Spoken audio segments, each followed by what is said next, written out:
reakcija. Sveiki, brangieji XFM klausytojai, su jumis kaip ir kiekvieną pirmadienį sveikinuosi aš, Jonas Čyvas ir mūsų rubrika Reakcija, kurioje mes kas kartą aptarėme kokią nors pastarųjų dienų aktualiją ir apžvelgėme ją per biblinę perspektyvą. Na, o mūsų Lietuvos padangėje neseniai įvyko precedento iki šiol neturėjęs įvykis. Iš globos įstaigos buvo pagrobti 3 vaikai. Ir tai ne įprasto scenarijaus pagrobimas, kai grobė svetimi, o atvirkščiai, šį kartą vaikus pagrobė jų pačių tėvai. Kodėl visa tai įvyko ir kas slypi šios istorijos kontekste, būtent apie tai šiandieną ir pakalbėsime. Suverenai. Toks yra pavadinimas neseniai Lietuvoje pradžią įgavusio judėjimo išpažintojų, kurie gyvenime vadovaujasi labai jau įdomia filosofija. Pats žodis suverenus yra kilęs iš prancūziško termino ir reiškia visišką nepriklausomybę. O kas tai yra visiška nepriklausomybė ir kaip tokiu būti? Suverenai tai supranta kaip valstybės institucijų nepripažinimą ir galimybę nevykdyti teisės aktuose įtvirtintų pareigų bei prievolių. Tik tiek. Taip, visai nedaug. Gyvenimiškai kalbant, tai reiškia pavyzdžiui, kad policija neturi teisės man nieko pasakyti ir padaryti, galiu nemokėti mokesčių, nepripažinti teismų sprendimų, atsisakyti asmens dokumentų, gamintis savo asmens dokumentus ar savo automobilio valstybinius numerius, užvaldyti kažkur laukuose ar miškuose rastą žemę ar pastatus, turėti savaip įsigytus šaunamosius ginklus ir daug kitų gerų bei smagių dalykų. Skamba viliojančiai, ar ne? Na, jei esate sveiko proto, visa tai skamba tiesiog absurdiškai, tragiškai. Absoliuti anarchija viliojančiai skambėti galėtų nebent pradinukui. Tačiau, kaip bebūtų keista, Lietuvoje tokių žmonių daugėja. Ir tai nėra iš atitinkamų klinikų per anksti išleisti pacientai, o iki tol normalius gyvenimus gyvenę suaugę žmonės. Kas juos paskatina šitaip elgtis? Kone kiekvienas suverenų siūlo galas nuveda link Rusijos. Tačiau dabar ne apie tai. Iš tokių suverenių tėvų vaikai šiuo atveju teismo sprendimu ir buvo atimti. Pats atimimo faktas irgi buvo ganėtinai rezonansiškas, su policijos palyda ir tiesioginėmis transliacijomis į socialinius tinklus. Kodėl tie vaikai iš to šeimos buvo paimti? Dėl daugelio priežasčių, bet jei trumpai sakant, dėl pernelyg suverenaus gyvenimo.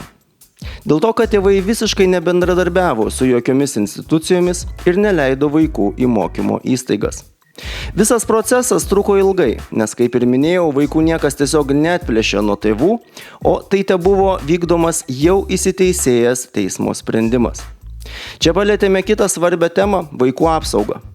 Neretai tai vienur, tai kitur visuomenėje nuskamba frazė "stop vaikų atiminėjimui". Tikiu, kad daugelis esate ir tokius plakatus ar rėmelius matę. Visą tai tarsi sudaro įspūdį, kad kokie nors teroristai važinėja ir grobia tuos vaikus iš šeimų. Teroristai tačiau tik iš vaiko teisių apsaugos tarnybos. Taip tikrai nėra, net arti to.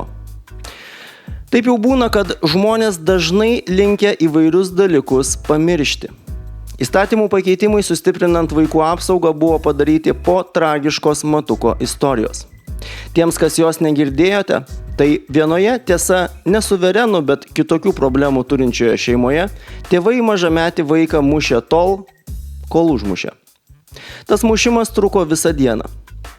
Ir deja tokių ir panašių šeimų, kuriuose vaikai nuolatos patiria tiek psichologinį, tiek ir fizinį smurtą, badą, nepriežiūrą ar kokius kitokius nepelnytus pavojus, yra daug.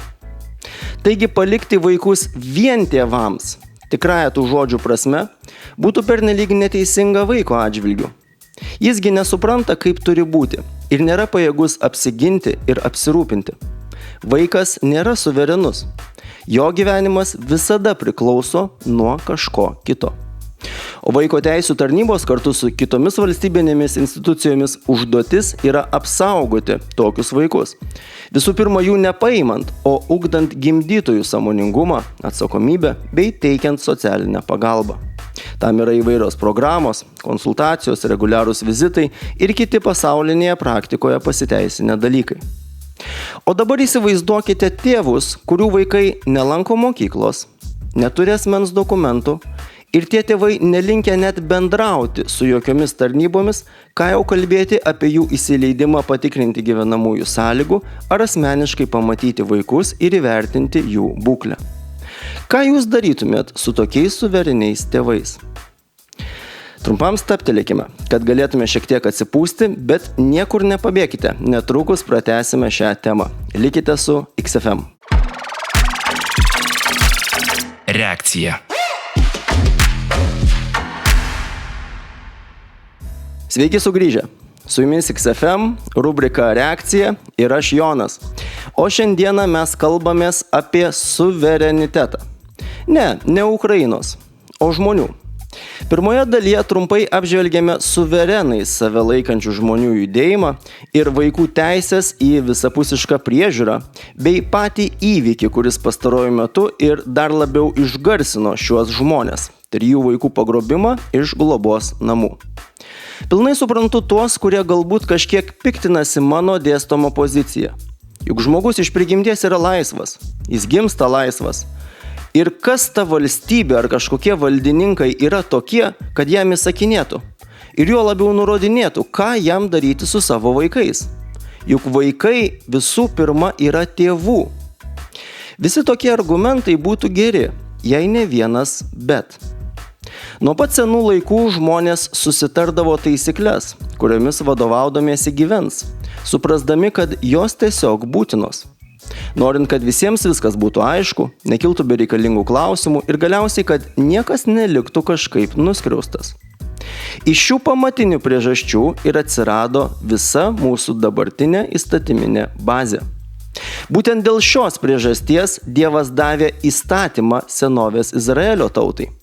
Jį sudarė 613 skirtingų įsakymų, toli gražu ne tik dėl tikėjimo, bet ir kontroliuojančių visuomeninį, socialinį gyvenimą, komercinius, šeimyninius ir karinius santykius bei moralės normas. Nepamirškime, kad joks žmogus iš prigimties nėra geras. Jei paimtume žmogų ir tiesiog jį paliktume likimo valiai, patys su savimi, iš jo nieko gera nesigautų. Pats žmogus yra pilnas nuodėmės ir sugedimo. Apie tai ir yra visas Senasis testamentas, kad žmonėms be Dievo įsakymų, be Dievo pagalbos, vedimo ir atleidimo niekaip nepavykdavo užsitikrinti pilnavertiško ir darnaus gyvenimo. Senovės izraelitų gyvenimas buvo tarsi linksmieji kalneliai. Kol jie klausydavo Dievo ir pranašų, viskas klostydavosi gražiai. Šalis klestėjo, žmonės buvo laimingi. Vos tik jie nusisukdavo nuo Dievo ir paniekindavo pranašus, įvykdavo koks nors chaosas ar nelaimės tautos viduje, arba juos kažkas pavergdavo.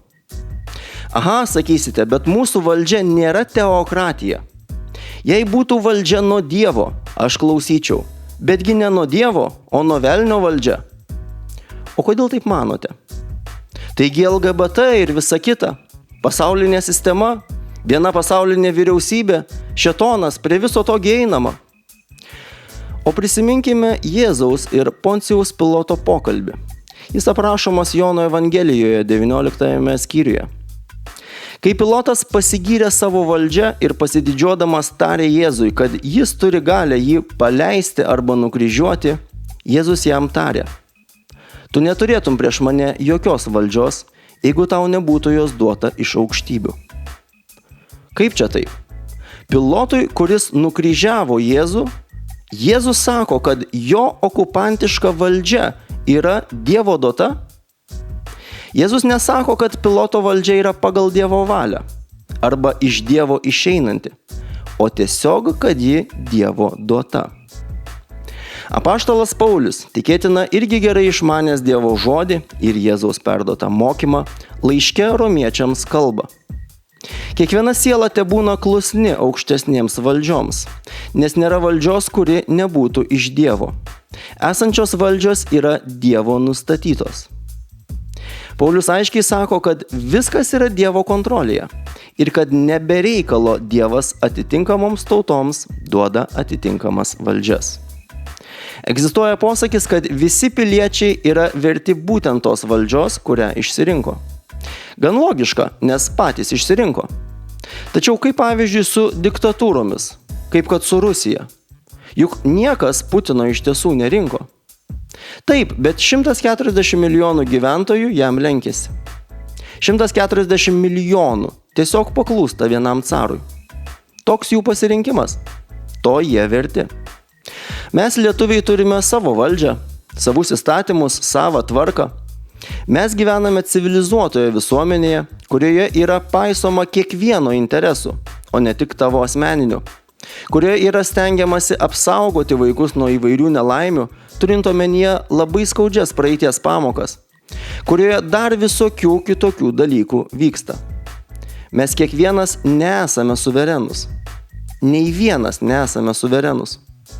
Mes kiekvienas esame priklausomi nuo daugybės kitų žmonių. Tai jie mums parūpina namus, maistą, drabužius, transportą, medicininės paslaugas ir krūvą kitokių dalykų. Mes esame priklausomi nuo savo artimųjų, dėl savo vidinės laimės ir gyvenimo pilnavertiškumo. O visų pirma, esame priklausomi nuo Dievo malonės. Tik jo malonės dėka šią akimirką kvėpuojame ir gyvename. Vienintelis Dievas yra suverenus. Vienintelis jis.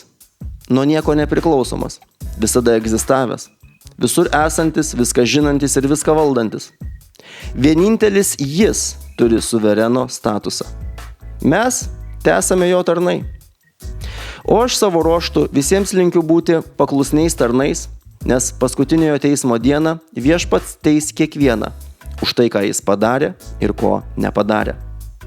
Su jumis buvo Jonas Čyvas, Reakcija. Susitiksime kitą pirmadienį tokiu pat metu. Likite su XFM.